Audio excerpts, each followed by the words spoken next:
and Yun to present our paper, Strategic Patenting, Evidence from US Court of Appeals for the Federal Circuit. So this is a joint work with Evan Peng from National University of Singapore. First, I want to thank the organizing team to accommodating 2 speakers. So I will talk about the introduction and the model. Then I will pass to Yun, and Yun will present the institutional background, empirical result, as well as the discussion. Why do business apply for patents? As most of you might know that the conventional motivation for patenting is to appropriate private returns from innovation. While business also file for patent for strategic motivation in order to block new entry, negotiate for cross-licensing. Below is an example of business use patent for strategic reasons. Qualcomm's portfolio for patent is so broad and deep that you cannot deploy a CDMA product without infringing. If the law shifts in favor of patent owner, how should technology business respond? Here we argue that actually it depends on the motivation for the patenting. The shift in law in favor of patent owner will arguably increase the conventional motivation for patenting. However, it might decrease the strategically motivated patenting. So in this paper, we ask this question: how should business adjust patenting strategy to changes in legal protection of patents?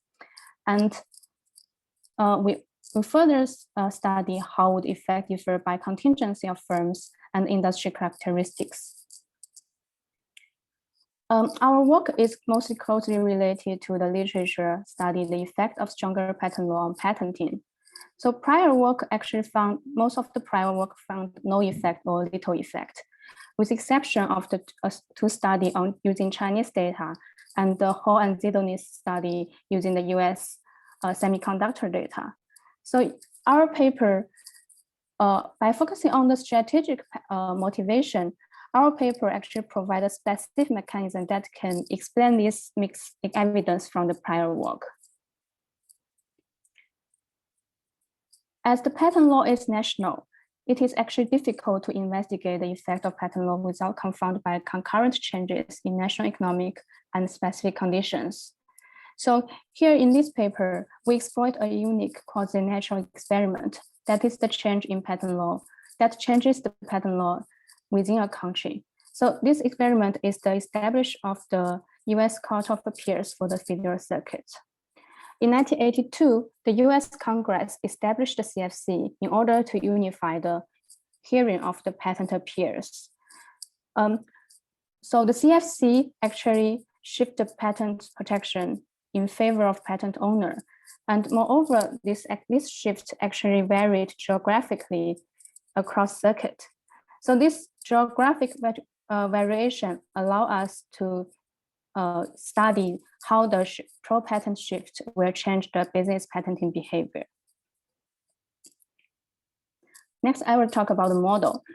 So to get a better idea on how business adjusts patenting in response to pro-patent shift in law, here we actually build a very simple model of patent firms in complex industry, where the product is usually based on multiple inventions, and the business are more likely to use patent for strategic reasons. Let the market comprise incumbent and potential competitors. The timeline is as follows. Given the patent law, the incumbent first decide the number of patents to file, and then the potential competitors decide whether to enter or not. And after that, the profit and the revenue will realize. So we solve the equilibrium by backward induction.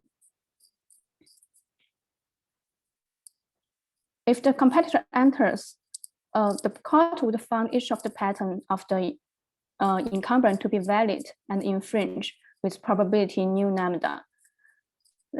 Here the nu refers to the degree that the court interpret the law in favor of patent owners.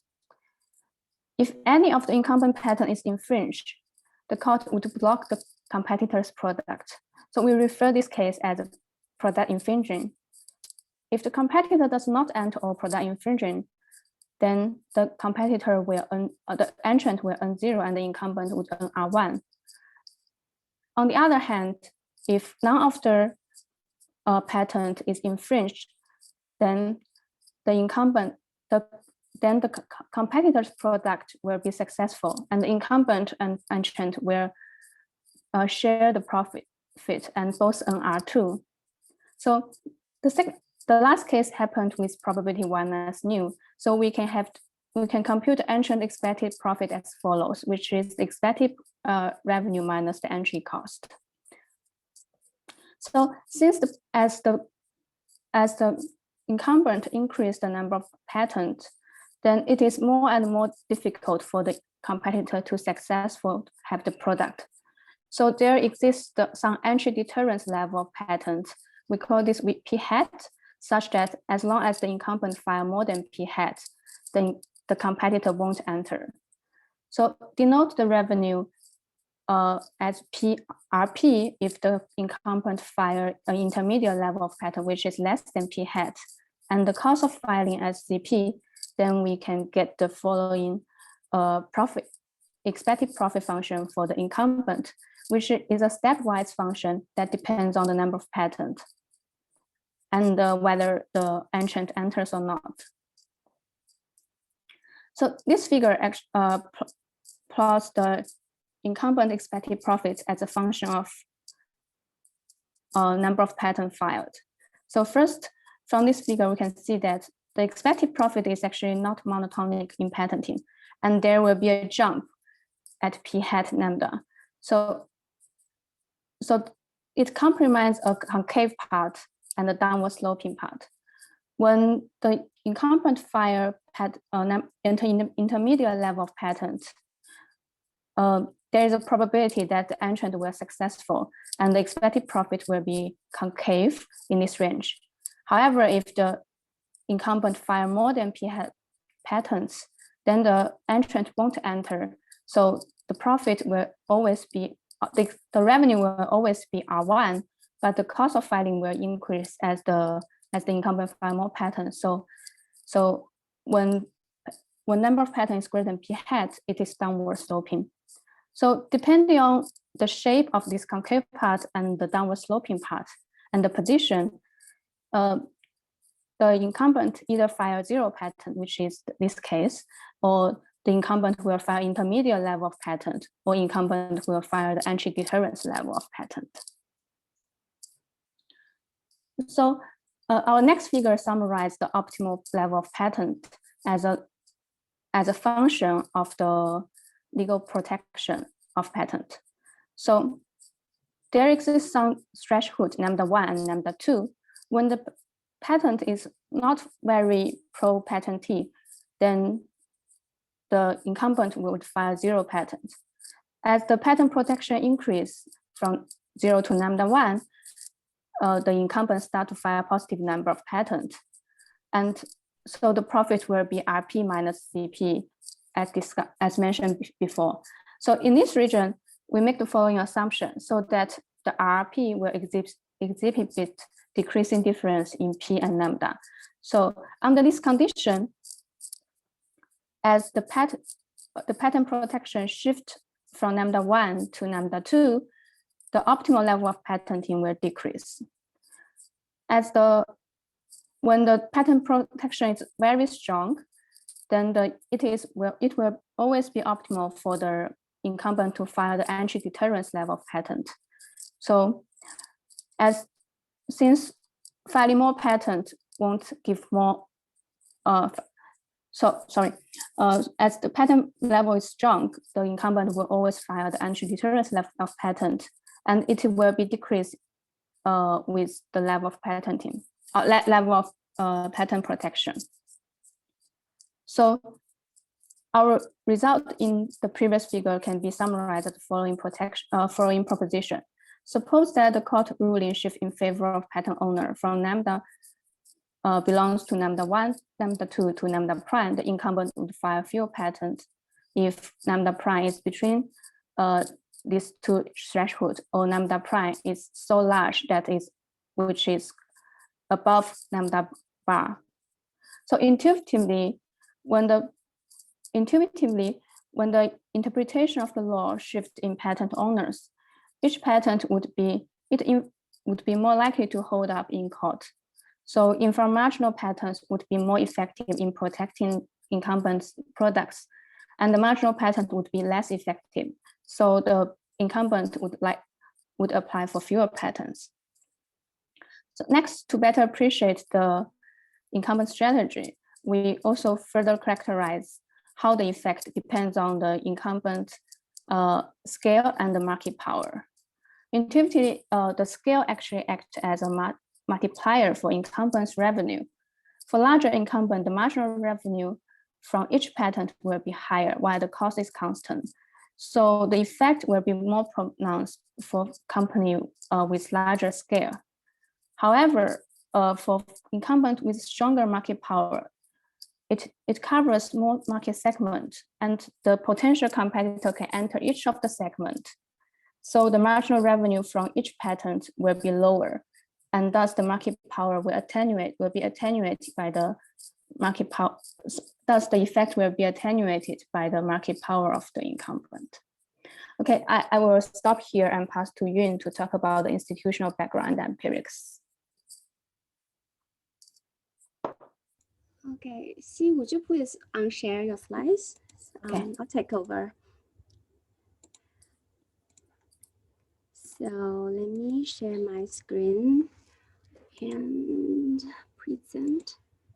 So hi, this is Yun. Hello from Singapore. So thanks Xi for covering the introduction and offer a very good explanation of our model. Now let me take over. I'm going to talk about our institutional background and how we exactly measure the so-called pro-patentee shift in patent law, and then how we actually construct the measure, how we ensemble our data set and our empirical strategy, and then present the results we have so far. So if you can recall, patent law is actually a national jurisdiction in the US. So this is a map actually showing you the organization of the federal court system. So every state, there would be a district court. This is the courts for the first instance. But if you don't agree with the first instance litigation outcome and you need to file an appeal, then mostly you are gonna appeal at the courts of appeals for regional circuits. Usually one regional circuit will compromise several states. Like if you check the Western coastal area, this is a nice circuit with those yellow states. So the court's final appeal will be Supreme Court. So this is a federal court system. Let's go back to patent law. So there was a substantial change in the way patent appeals were handled due to the establishment of CAFC in 1982. So before this CAFC was established, the appeals from US District Court, like every state, as show here, will go to a regional circuit court of appeals. At that time, there were only 10 circuits. And then according to the patent litigation literature, people have found that every circuit actually interpreted the patent law very differently. So which results in systematically variations across different circuits in the rate for patents to be held valid. And then people started to think about this issue, but the timeline of CAFC is quite long. It dated back to 1973 when the Raska Commission was appointed to review the mounting caseload of the federal appeal system. It has nothing to do with this differences across circuits. It was just a workload thing that actually triggered this commission. And this commission actually recommended two sources of recommendations. One of them is to establish a new national court, but this was not adopted back into 1975. It was only until 1982 the Congress decided to establish the Court of Appeals for the federal circuit. So the establishment of CAFC was actually our aim to harmonize the patent law across different circuits. What we were observing consequence of the CAFC, we found that CAFC actually nullified all the precedents of all previous circuit appeal courts. And then from 1982 to 1985, with a series of major CAFC decisions, finally, people got to realize the real impact of this CFC, as mentioned in this Washington Post news. People started to say that CFC has actually shifted the law in the favor of patent holders. So this is the institutional background. In order to run a regression, we need some measures. So here, let me talk about how we actually measure the extent to which pro-patent rulings have been increased. So if we categorize the patent litigation outcomes, there were three major outcomes. Patent to be held invalid, or not valid but not infringing, invalid and infringed. Mostly valid and infringed would offer the most favorable outcome to the patent holders. The blue bar represents the rate under each category before CFC, and the pink bars refer to the situations after CFC. So as you can see from these raw statistics, after the establishment of CFC, patent cases are less likely to be held invalid and more likely to be held not valid, more likely to be held valid, either as not infringed or infringed. So a very rough measure would just to calculate the raw mean of those three different outcomes across different circuits. But you might just ask, if we just calculate the mean, it was very impossible for us to control the effect of patent characteristics or litigation characteristics.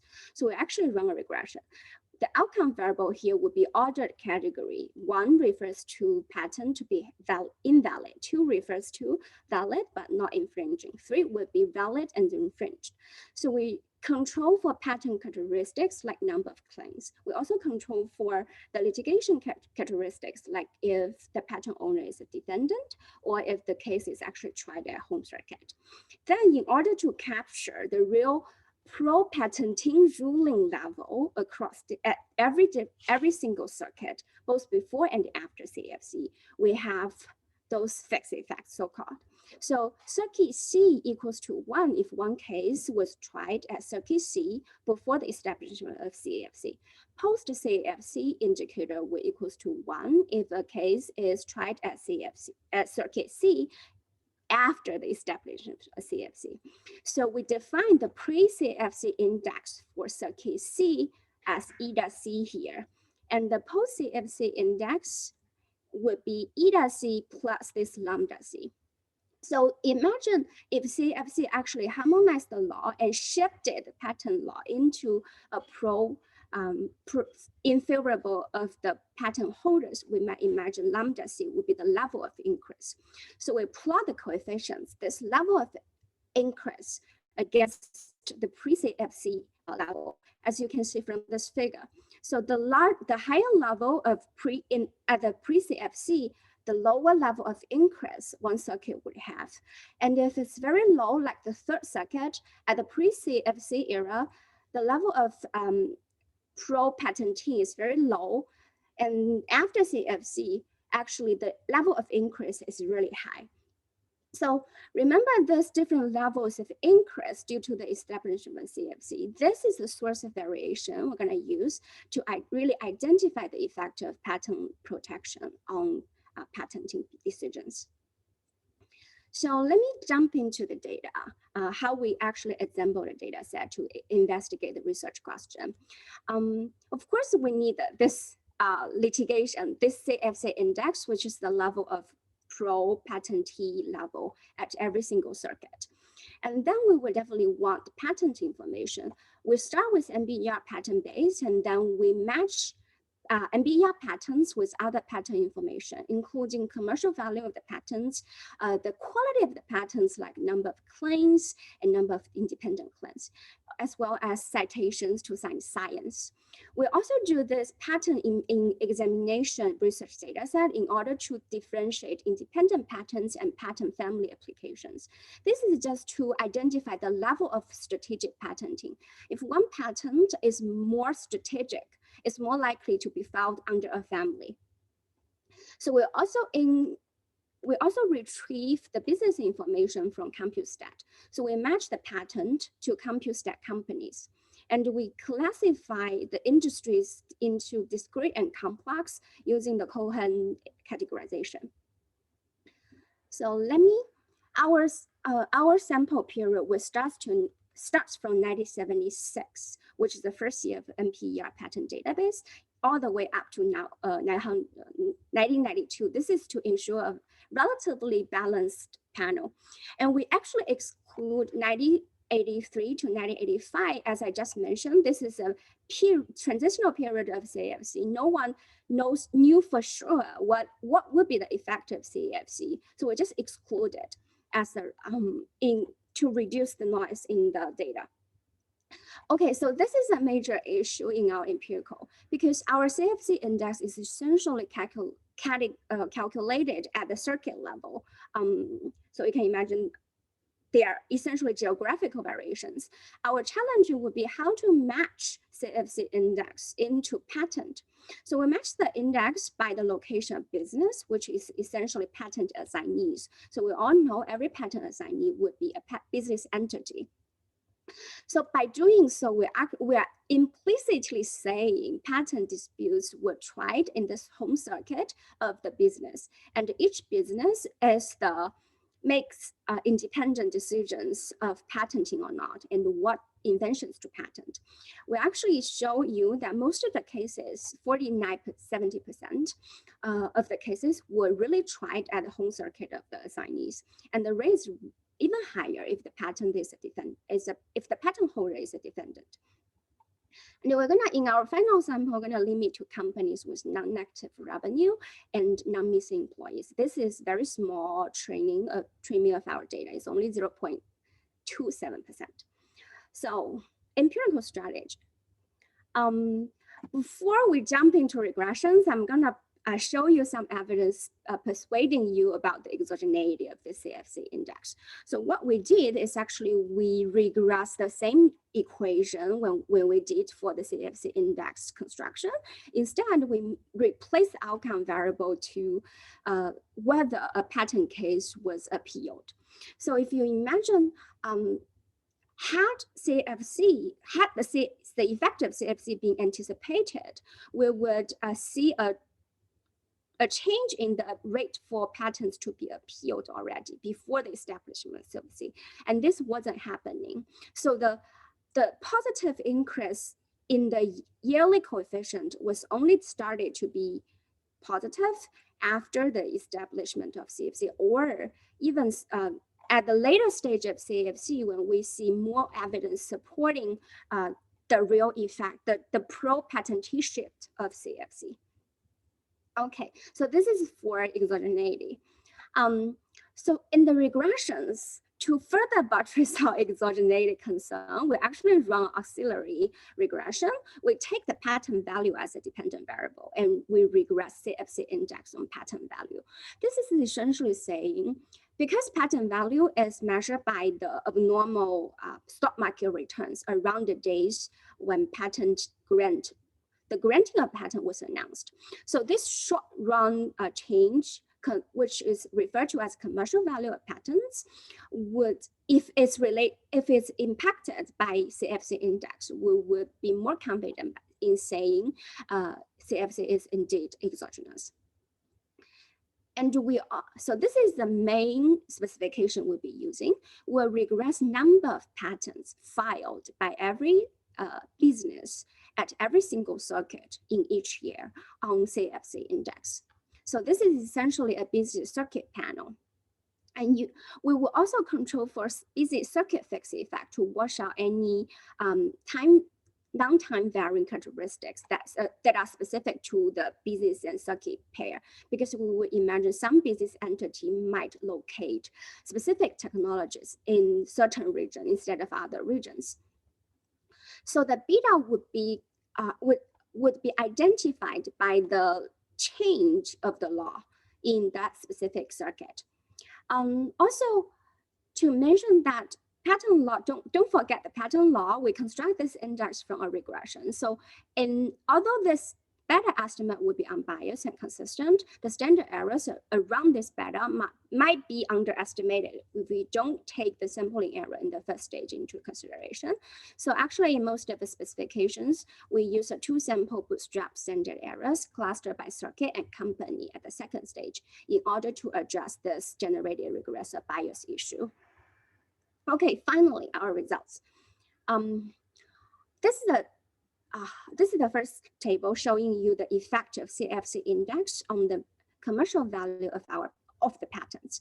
As you can see from this figure, this is our preferred estimate with busy circuit and patent class year fixed effect controlled. This is saying ideally for the same patent, if it's filed in circuits where CAFC brought higher level of increase in the pro-patentee rulings, the commercial value of the patent will increase. And this increase is robust after controlling for R&D expenditure at the parent company level, and also robust too if we control for the number of forward citations, which is a proxy for the technological quality of this patent. So in conclusion, we do see that this constructed CAFC measure is related to higher commercial value of the patents. Now let's go to the number of patents, because essentially our story is saying in complex industries, when firms file patents for strategic purpose, stronger legal protection of those patents will reduce number of patenting. So here we show yearly average of patents at busy circuit level across our sample period. As you can see, after the establishment of CAFC, for those circuits with high pro-patenting rulings level before the establishment of CAFC, the increase of number of patents is higher comparing to those patents of comparing to those circuits whereas the pre-CAFC level is low. Essentially, if we calculate the change, we will see a big scatter plot looking like this. So the x-axis is the pro-patenting change in the rulings, which is the lambda C, if you can recall. And this is the change of patenting. And we saw a negative association here from the raw data. And now let me present the estimates. So let me remind you again, here in this table, the sample is actually busy circuit year, and the dependent variable is number of patents filed by each business at one circuit at each year. So this is our preferred estimate. What we found here is actually with the pro-patenting rulings in the patent law, business file fewer patents. And this economic magnitude is 23%. And this effect is not driven by any change, by the change in R&D expenditure. It's really due to the patenting channel instead of innovation input channel. Meaning you might still have the same number of innovation efforts, but the inventions you chose to patent decrease with the increase in the pro-patentee patent law. And our claimed mechanism is really about the incumbent's decisions to patent in order to deter new entrants. So in order to test this mechanism, in column D, the dependent variable, we switch to number of new entrants. We do not have information on really new entrants into the product market. As a proxy, we'll calculate the number of new companies filed patents in the same technological class with the focal business at one circuit. So this is actually number of new entrants in terms of technological competition. And we found that despite the fact companies file fewer patents, there are fewer new entrants enter into the same technological domain. So this is, we are interpreting these results as supporting our claimed mechanism, saying because now with stronger legal protection and patents are more valuable, each single patent gets more stronger in deterring entry. So optimally for the incumbents, there would be less demand for them to get more patents. And this whole mechanism or this whole theory is built upon complexity of the industry and patenting being a strategic decision. So to further support our claim, we actually differentiate patents with different level of strategic use. As you recall, at the start I mentioned, like at USPTO, you might file a patent. When you file a patent, you can refer your patent to a previous patent application. In this case, the previous patent application would be the parent, and this focal patent application would be the children. And there are different kinds of children, like continuation patent, divisional patent, and continuation in part patent. So those kind of patents are shown to be more of strategical value instead of technological value. If you check papers by David Abrams. So we rerun the estimates, and in this table, the dependent variables, instead of total number of patents, we calculate total number of patents under each category. So column A here is total number of independent patents. While the magnitude is only 90%, recall our preferred estimate is 23%. And we actually find a larger magnitude for patents that are deemed to be more strategic, like parents of the continuation patents is 31%. And we have those strategic patent children have also larger in economic magnitude. So in combination, we are again claiming that the decrease in patents were driven by the decrease in strategic patents instead of less likely to be all those patents with real technological value. So in contrast, because our claim was essentially all our main estimates were built upon complex industries. So as a contrast, we present an estimate based on discrete industry here. So the effect size again smaller and not so significant. Okay, so this is a contingency analysis, as she just mentioned. Based on the intuition from our theory, the effect should be more pronounced among larger business and among businesses operating in less concentrated industries. This is also consistent with what we found empirically. Okay, I hope I still have time. Let me briefly summary here. We also have a bunch of robustness tests. We do a robustness based on the way we construct the index and based on the speculation that foreign shopping might affect the validation of our CAFC index or might affect patenting behavior. Our results are robust to all of those. And you might come up with an alternative explanation saying, some people say CAFC not only had a shift in pro-patenting rulings, it also makes companies able to claim a broader patent scope. So they are contradictory arguments about the effect of CAFC on scope at the first place. And the second place, if we regress CAFC on average patent scope at the business circuit year level, we didn't find any effect, meaning it's very unlikely that the decrease in number of patents is due to the broadening of patent scope at every single patent. Okay. So there are other kinds of alternative explanations, and we all reject them because in our study, we control very stringent company circuit fixed effect. The estimate is only captured by the variations of the change due to the establishment of CAFC.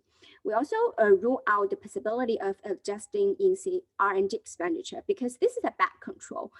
So we are not using it in the main specification, but our results are really robust after controlling for R&D expenditure. Okay, conclusion. So here in this paper, we're just trying to say that the strategic patenting decisions would depend on the changes in patent law. And there's specific contingencies like whether this shift in law is really decreases marginal returns to patent. In our case, it did. And it will also affect the degree to which law originally favored patent owners and the extent of the shift, which is the lambda C in our paper that is captured. We are also claiming that for policymakers, we should think more about the effect of patents, because previously we already have papers emphasizing that patents can limit for law-owned innovations. Our paper contribute to that string of literature and saying, yes, it did. And if you offer companies or businesses with stronger patent law, we even found that patent companies are able to deter entrants, even if they did not bother filing so many patents. And again, for strategy people like me, we say that the decisions to patent is really strategic. What inventions will be patented and what kind of inventions will be kept in the secret is really a trade-off. And so our paper is actually cautious, like people who use patent as a measure of innovation. This is the best measure we have so far, but there are limitations. And this is the extra limitation we are referring to here. And we saw that. I thank you for the time, and I'll have Alberto to take over for, I'm gonna unshare